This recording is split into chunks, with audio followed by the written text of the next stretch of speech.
Assalamu alaikum. Welcome to my channel. I am Abdus Salam, assistant teacher, Rajshahi Collegiate School, Rajshahi. My dear viewers, today I am going to make a video class which is on WH question. আজকে আমরা যে ক্লাসটা করব তা হচ্ছে WH কোশ্চেনের উপরে। আমরা শুরুতে দেখি WH ওয়ার্ডস কি। WH ওয়ার্ডস সেগুলি কি? Who, whom, whose, which, what, when, where, why, how। আচ্ছা, আমরা এই কয়টা WH ওয়ার্ড বলছি কেন? এদেরকে WH ওয়ার্ড বলার পিছনে কারণ হচ্ছে প্রত্যেকটা ওয়ার্ডে WOH এই দুটি লেটার আছে। তাহলে আমরা প্রথমে যে সূত্রটা পাবো সেটা হলো যে সমস্ত ওয়ার্ডস এ WOH লেটার দুটি থাকে এবং যারা ইন্টারোগেটিভ সেন্টেন্স তৈরি করতে ব্যবহৃত হয় তাদেরকে WH ওয়ার্ড বলে। আর এই WH ওয়ার্ড দ্বারা যদি ইন্টারোগেটিভ সেন্টেন্স তৈরি হয় তাহলে তাকে বলবো আমরা WH কোশ্চেন। শুরুতেই আমরা হু কে ব্যবহার করব কিভাবে? আচ্ছা, আমি একজন ব্যক্তির সম্পর্কে জানতে চাই যেমন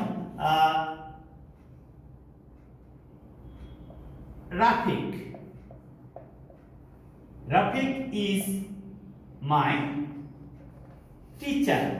Rafiq is my teacher. Rafiq আমার শিক্ষক। আরেকজন প্রশ্ন করছে who is your teacher? Who is your teacher? কে তোমার শিক্ষক? উত্তরটা হচ্ছে রফিক। রফিককে ব্যক্তি, তাহলে ব্যক্তির পরিবর্তে হু বসে। রফিককে একজন ব্যক্তি, তাহলে ওই ব্যক্তি যখন সাবজেক্ট আকারে কাজ করবে তখন হু দ্বারা WH কোশ্চেন হবে। আচ্ছা, yesterday I met my teacher. Yesterday I met my teacher. My teacher, এখানে my teacher একজন ব্যক্তি, তাহলে সাবজেক্টের পরিবর্তে যদি হু বসে তাহলে অবজেক্ট যদি ব্যক্তিবাচক হয় তাহলে তার পূর্বেও হোম দ্বারা WH কোশ্চেন তৈরি হবে। যেমন whom did you, whom did you meet yesterday. Whom did you meet yesterday? গতকাল তুমি কার সঙ্গে সাক্ষাৎ করেছিলে? তাহলে আমরা এখানে কি শিখলাম? যদি একটা সেন্টেন্সের সাবজেক্ট ব্যক্তিবাচক হয় তাহলে হু দ্বারা WH কোশ্চেন হয় এবং ওই সেন্টেন্সের সাবজেক্ট যদি অবজেক্ট যদি ব্যক্তিবাচক হয়, ওই সেন্টেন্সের অবজেক্ট যদি ব্যক্তিবাচক হয় তাহলে হোম দ্বারা WH কোশ্চেন হবে। তাহলে আমরা এখন সহজেই বুঝতে পারছি যে এখানে মাই টিচার এটা হচ্ছে হোম, তাহলে সরাসরি আমরা এটা ব্যবহার করতে পারবো হোম। আচ্ছা, এখানে আমরা একটা বিষয় দেখব যে she is driving her mother's car. আচ্ছা, এখানে যে বিষয়টা আমরা শিখব সেটা একদম সহজ। সেটা হলো যে কার গাড়ি? হার মাদার্স কার। তাহলে আমরা এখানে যে বিষয়টা জানবো সেটা এরকম বলছে যে অধিকার সম্পর্ক এবং ব্যক্তি মালিকানা এইটা প্রকাশ করলে হোজ দ্বারা WH কোশ্চেন হবে। তাহলে এখানে আমরা সহজে বলতে পারি whose car is she driving? whose car is she driving? সে কার গাড়ি চালাচ্ছে? whose car is she driving? তাহলে আমরা এখানে শিখলাম whose। তাহলে যদি আমরা শুরু থেকে কথাটা বলি তাহলে এরকম হবে যে একটা সেন্টেন্সের সাবজেক্ট সম্পর্কে যখন প্রশ্ন করা হবে, সাবজেক্ট যদি ব্যক্তিবাচক হয় তাহলে হু দ্বারা ডাবলস কোশ্চেন হবে। ওই সেন্টেন্সেরই যদি অবজেক্ট ব্যক্তিবাচক হয় তাহলে সে যদি যে কোনো ব্যক্তি হতে পারে তাহলে হোম দ্বারা ডাবলস কোশ্চেন হবে। আর হু সাবজেক্ট ফর্ম, হোম হচ্ছে অবজেক্ট ফর্ম, আর হোজ হচ্ছে পজিটিভ ফর্ম। হোজটা কি? Positive form. তাহলে আমরা সহজেই বুঝতে পারলাম যে এই কার গাড়ি, হোজ কার।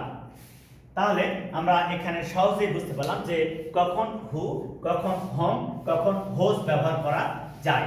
এরপরে আমাদের আসবে হুইচ। এখানে ছোট্ট একটা কথা বলা দরকার যে হুইচ একটা নির্দিষ্ট বস্তু অথবা ইতর প্রাণীর পরিবর্তে হুইচ বসে। নির্দিষ্ট বস্তু যেমন I want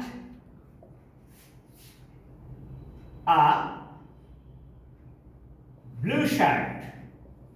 I want a blue shirt. আমি একটা ব্লু শার্ট চাই। I want a blue shirt. তার অর্থ এই দাঁড়ায় যে আমি যখন পারচেজিং এ যাব, at the time of purchasing, if I ask the salesman, he will inform me about a lot of designs and shirts. At the same time, I will not buy all the shirts together. So I want to buy one shirt, that is a blue shirt. Then it is selected which shirt. Which shirt do you want? Which shirt do you want? তাহলে আমরা এখানে সহজেই বুঝতে পারলাম যে নির্দিষ্ট বস্তু বা ইতর প্রাণী সম্পর্কে যদি আমরা প্রশ্ন করি তাহলে হুইচ দ্বারা ডাবলস কোশ্চেন হবে। এখানে ছোট্ট একটা কথা বলা দরকার যে এইটা কিন্তু সিম্পল প্রেজেন্ট টেন্স। এইটা সিম্পল প্রেজেন্ট টেন্স। বুঝবো কিভাবে? সাবজেক্ট প্লাস ভার্বের বেস ফর্ম। যদি সাবজেক্ট প্লাস ভার্বের বেস ফর্ম হয় তাহলে সিম্পল প্রেজেন্ট টেন্স। এই সিম্পল প্রেজেন্ট টেন্সকে ডাবলস কোশ্চেন বলি বা সিম্পল ইন্টারোগেটিভ সেন্টেন্স বলি।